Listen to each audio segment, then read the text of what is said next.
Hello and welcome to another update video about FET. FET is still moving in its corrective structure, and this pullback here started this a couple of weeks ago. Yeah, we see this either as a wave 2 correction here in the yellow count, which is a little bit more aggressively bullish. In this scenario, a wave 1 topped here around the 9th of March, and this is now a wave 2 pullback. Or it's a wave 4 pullback. That's the alternative perspective. I mean, they are both. Honestly, you can't really say which one it is. The microstructure on the FET chart is just far too, let's say, far too unreliable and far too unclear. So it's best to zoom out a little bit, take a look at the bigger picture, and just define the relevant Fibonacci levels, which can be used as support, or which the price can use as support, really. Yeah? So the idea is still on this chart that we are in an overall bullish structure. The next upside Fib level is around $4.70, $4.80. So I'd like to see at least the price get there in the next move to the upside, but eventually higher, either in the yellow count, as you can see here more directly.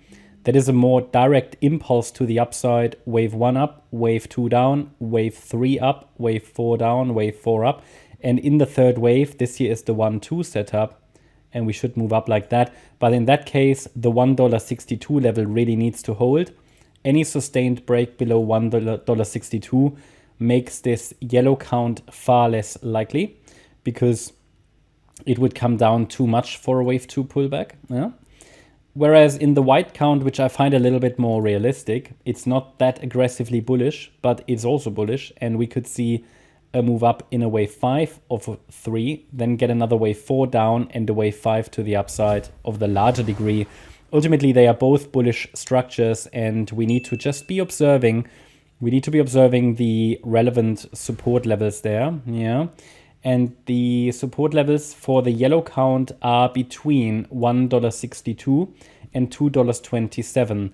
The market already reacted there to the very first level at $2.27, which is the 38.2 Fibonacci retracement, and rallied, but only in 3 waves. So we haven't got that 5-wave move up, which is really what we would need to see for a first confirmation that a low is in place. Instead, the price is forming lower lows, lower highs. But we've got, $2.27, $2.06, $1.86, and $1.62.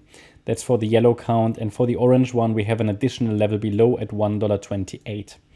Now, looking at the microstructure, which is not so reliable, as I said, we could be in this C wave to the downside. Okay, we could be in the C wave. This is wave C of Y of 2.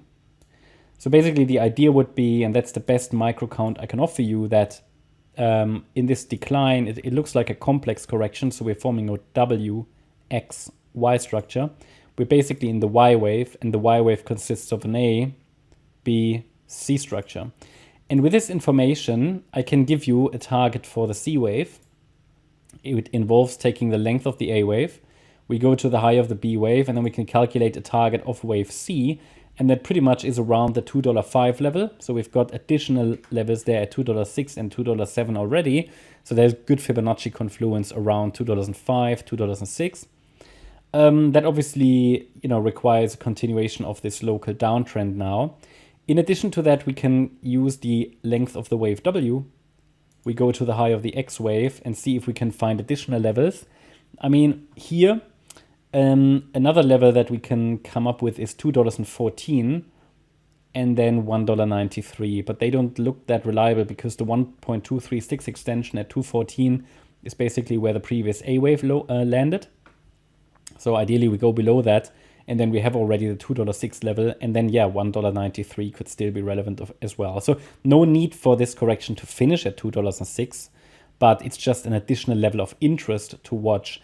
And really, there is only a low in place until when I see a first 5-wave move to the upside. Yeah, especially a break above the descending trend line is needed. A break above the upper boundary line of that trend channel is really needed for a first indication that a low is in place. I mean, even from here, we could see maybe even this B wave could extend a bit. Yeah, that's possible. So these corrections can always extend and morph and transform. It's just that if the price now comes down into this region of $2.06, pay attention to it. It is entirely possible that this B wave is extending a little bit further, and that this is just the A, this is the B, and we get another C of B, and then we come down. So I think we need to see a combination of an impulsive pattern to the upside, as well as a break out of the descending wedge pattern there to the upside. It's a descending broadening wedge. They tend to break to the upside, but obviously at the moment there is absolutely no indication that a low is in place. And after this long rally that we've seen, it makes sense that, we just need a little bit of time for this correction to unfold. So getting a little bit boring now at the moment in the markets, but that's okay. It can only go up. We need these movements to the downside. And the good news is that this looks really like a corrective structure. So a lot of overlapping price action. Yeah. And this overlapping price action basically suggests that we should see trend continuation sooner or later to the upside. That's my update about FET. Hope you liked the update. If you did, please hit the like button, leave a comment and subscribe. And if you really like the content, then please check out the channel membership. Also, make sure that you follow us on Instagram and Twitter for additional content. Thanks a lot for watching. Bye-bye.